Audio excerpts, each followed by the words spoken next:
What's good, everybody? I'm JQ, and today we're going to talk about pick and roll reads, break down everything you need to know about the pick and roll so that way you can succeed in a game. All the high level reads, knowing all the coverages, and everything in between. Let's get started. So, first thing that we're going to talk about today is going to be side pick and roll. This is where we're going to look to attack towards the baseline, get our defender to cut off so we can come off the ball screen. So, if I have a defender right here, I want to be able to get them to cut me off. If I have an angle or a lane to get to the basket towards the left and I can get through, I want to be able to take that. So I'm attacking this side, he cuts me off, now I'm set up and I can be able to come off the screen. Now, there's 3 reads that we got to be able to make against this first defender.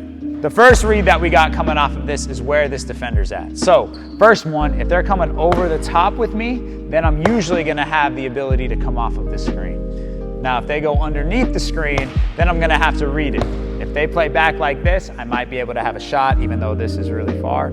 Or if they're cheating over the top. If they're cheating this way, then I'm gonna have to be able to reject that screen to be able to attack towards the baseline. So those are the 3 main reads that you have against your primary defender. Now, we're gonna talk about the secondary defender, or the help defender, the hedge. So, Coach, can you get to the hedge? Thank you. So now, we're playing against the secondary defender. So this is the hedge right here. So as I'm coming off of this, I'm reading.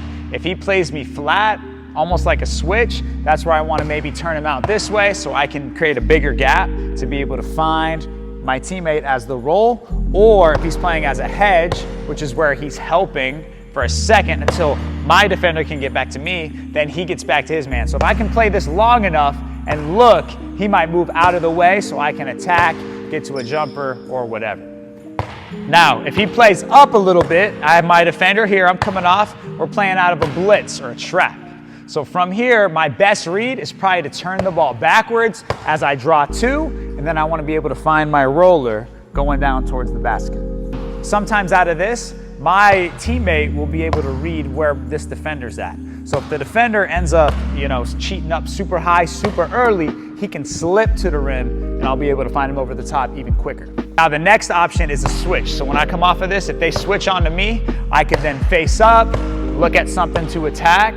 I could also look at the mismatch. So basically, if it's guard to big, so I'm coming off of this, now the big's guarding me, now we got a big with a guard on him, they could go post and I can look down there for that mismatch. Or if I feel like I have the mismatch here and the big's slower, now I can play, get into whatever, and get to a shot. Now the next option is gonna be to split. Now this is very tough to be able to do, but there's a few tactics with it. So this is against a hard hedge, so that means he's stepping out super hard. If I plant really hard this way and I look this way, he's gonna play there. That creates a bigger gap for me to be able to split. Now as I split, I wanna be able to dribble the ball low, either tapping it through or doing the Kyrie one where he's here, get it through, and then split the defenders.